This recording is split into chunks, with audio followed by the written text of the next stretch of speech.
salah satu identitas kita sebagai orang-orang yang percaya kepada Yesus Kristus adalah orang-orang yang lebih dari pemenang. Dan ini membuat banyak orang Kristen suka untuk mengatakannya. Tetapi tahukah saudara yang disebut orang yang lebih dari pemenang?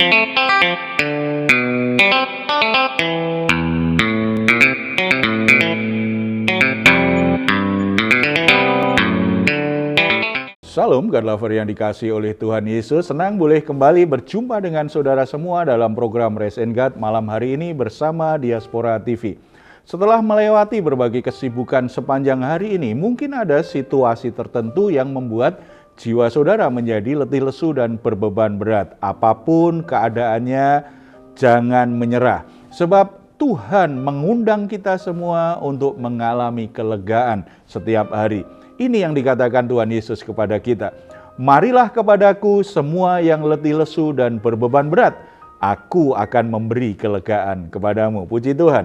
Mari kita imani perkataan Tuhan Yesus. Kita responi, kita datang kepadanya dalam doa.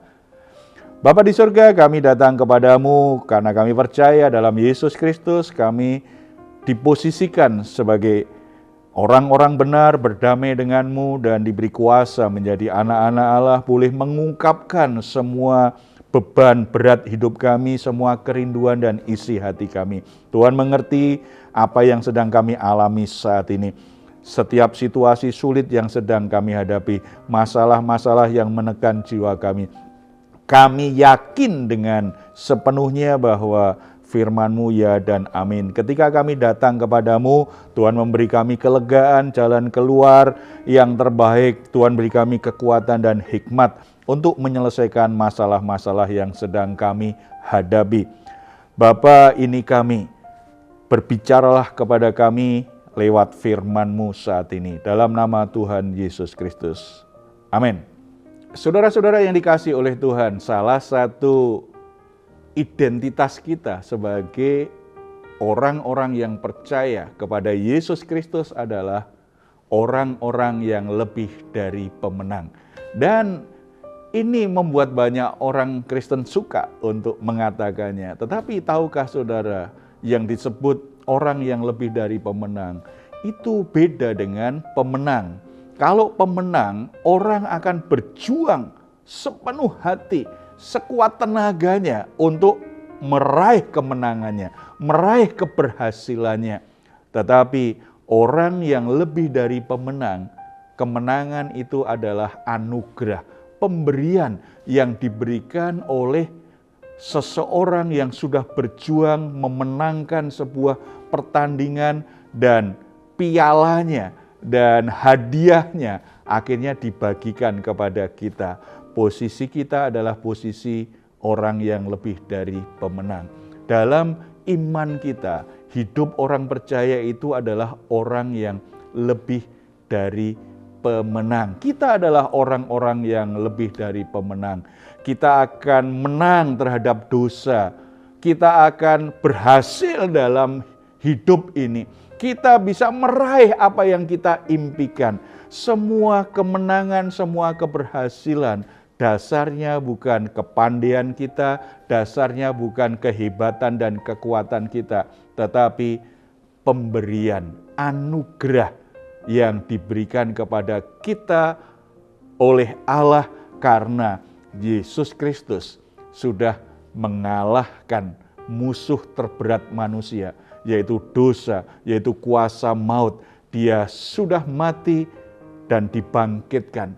Kemenangannya itulah yang akhirnya bisa kita nikmati. Kita akan perhatikan lebih lanjut kebenaran firman Tuhan ini. Mari kita membuka Roma pasal yang ke-8 ayat 31 dan 32.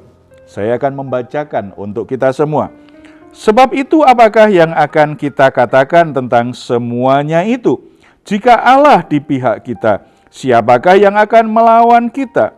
Ia yang tidak menyayangkan anaknya sendiri, tetapi yang menyerahkannya bagi kita semua.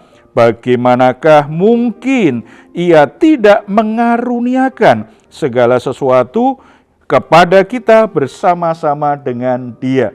Saudara, dua ayat ini menjadi keyakinan iman yang luar biasa yang dimiliki Paulus dan orang-orang Kristen di Roma. Bahwa keyakinan iman itu dasarnya bukan karena kamu terlalu pintar untuk berhasil. Bukan karena kamu orang yang hebat. Bukan karena kerja kerasmu. Bukan karena perjuanganmu sendiri. Tidak. Tetapi anugerah Tuhan.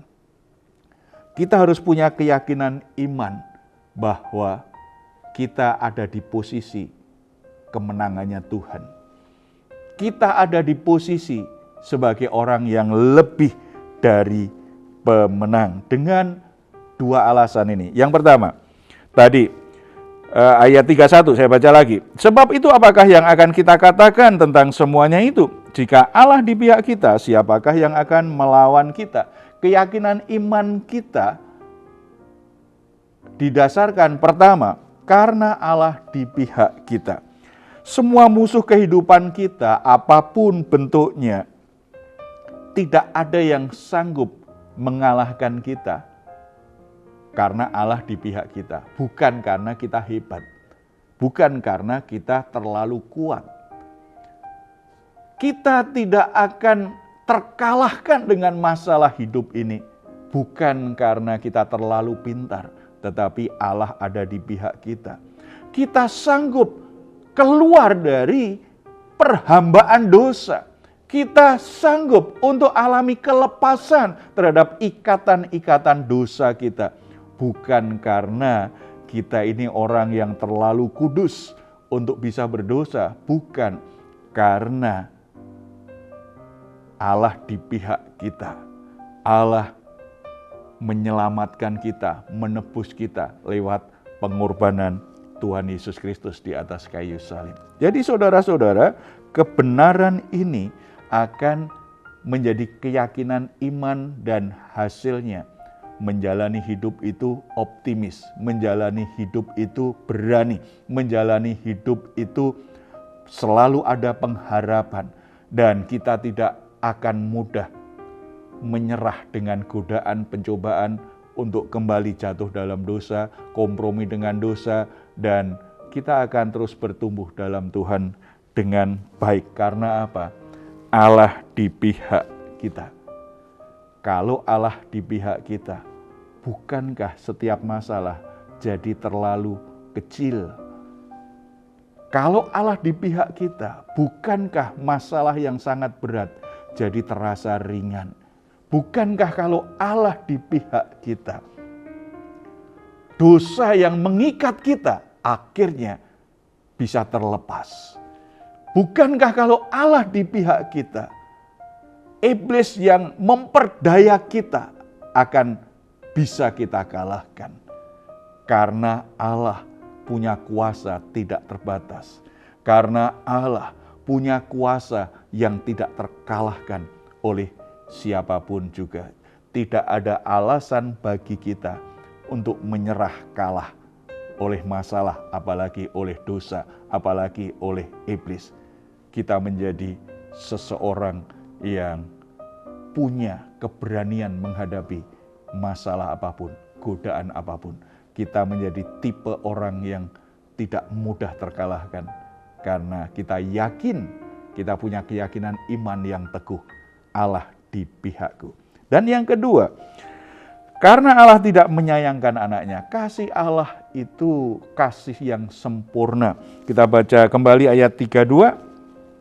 Ia yang tidak menyayangkan anaknya sendiri, tetapi yang menyerahkannya bagi kita semua, bagaimanakah mungkin ia tidak mengaruniakan segala sesuatu kepada kita bersama-sama dengan Dia? Saudara-saudara, ada banyak masalah mungkin bisa diselesaikan manusia dengan pengertian yang Tuhan berikan kepadanya, dengan pengalaman dan keahliannya. Tetapi yang jelas, tidak semua masalah bisa diselesaikan, apalagi soal dosa. Manusia tidak mungkin bisa menyelesaikan masalah dosanya sendiri. Manusia tidak mungkin bisa membebaskan dirinya dari kuasa dosa dan kuasa kematian. Manusia membutuhkan pertolongan Tuhan, membutuhkan belas kasihan Tuhan. Karena manusia tidak bisa menyelesaikan masalah dosanya, apalagi menebus dosanya sendiri. Dalam kelemahan manusia, tidak pernah cukup kebaikan manusia untuk mengimbangi dosa-dosanya. Dalam anugerahnya, Allah akhirnya menebus dosa-dosa manusia. Walaupun harga yang dibayar itu sangat mahal sekali, yaitu Yesus Kristus, anaknya yang tunggal, itu harus mati di atas kayu salib untuk membayar lunas semua dosa-dosa manusia.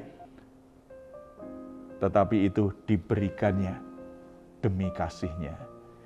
Kalau Allah sedemikian rupa mengasihi kita, bahkan Dia relakan anaknya yang tunggal, firman Allah yang hidup yang menjadi manusia, yang namanya Yesus Kristus, apalagi untuk masalah-masalah kita yang lain.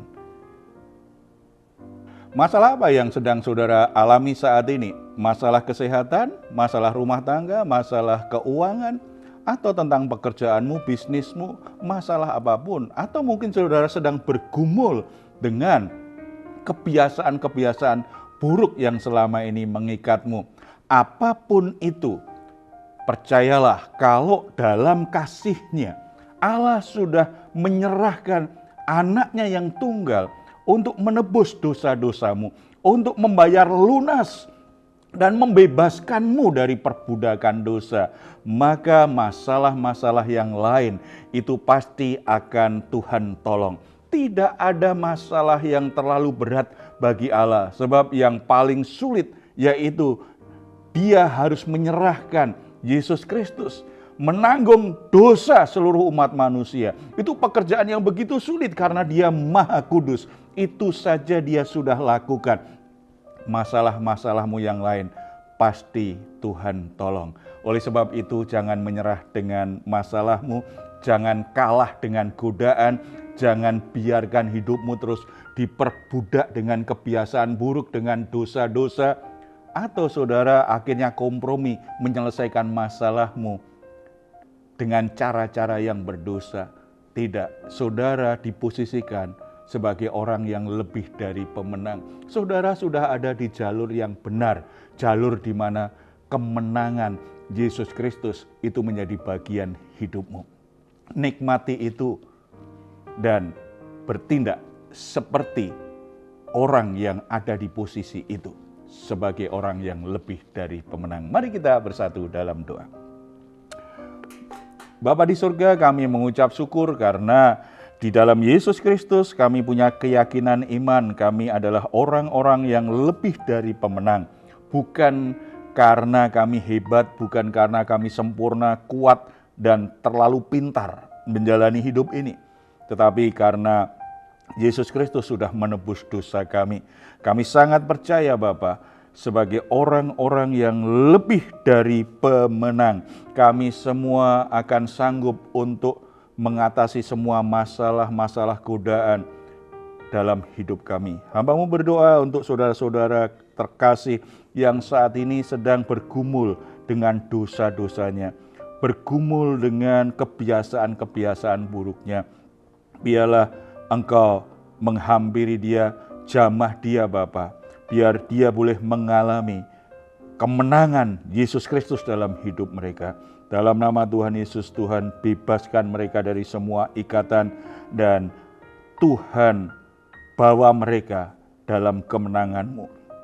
Kami juga berdoa untuk saudara-saudara kami yang saat ini sedang terpuruk dengan usahanya, dengan bisnisnya. Saudara-saudara yang sedang kebingungan, sedang stres karena dikejar-kejar debt collector, sedang mengalami situasi yang sangat berat dalam rumah tangganya, atau sedang mengalami sakit penyakit. Mereka sepertinya ingin menyerah, mereka putus harap karena tidak bisa mengatasinya. Bapa, Biarlah kebenaran firman Tuhan hari ini memerdekakan mereka dari keputusasaannya dan memberikan pengharapan baru. Bahwa sesungguhnya mereka ada di tempat di mana kemenangan itu akan mereka nikmati. Tuhan tolong mereka, Tuhan nyatakan keajaiban-Mu, buka jalan keluar yang terbaik. Biarlah mereka boleh menikmati kemenangan yang dari Tuhan. Lewat itu mereka semakin mengenal Tuhan, mengasihi Tuhan, dan mempermuliakan Tuhan. Dalam nama Tuhan Yesus kami berdoa. Amin.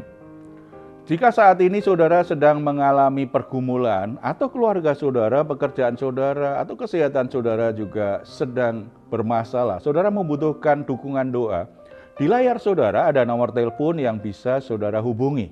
Tim doa kami akan mendoakan saudara semuanya. Silahkan jika saudara ingin memberikan komentar, tuliskan komentar saudara di ruang komentar yang ada di channel Diaspora TV. Baik saudara-saudara, sebelum kita berpisah, mari kita perkatakan bersama dengan penuh iman, dengan penuh keyakinan. Mazmur 4 ayat 8 sampai 9. Engkau telah memberikan sukacita kepadaku lebih banyak daripada mereka ketika mereka kelimpahan gandum dan anggur. Dengan tentram aku mau membaringkan diri lalu segera tidur. Sebab hanya Engkaulah ya Tuhan yang membiarkan aku diam dengan aman. Puji Tuhan, selamat beristirahat. Doa saya untuk saudara semua, saudara sungguh-sungguh mengalami Rest and God malam hari ini. Tuhan Yesus memberkati kita semuanya. Salam.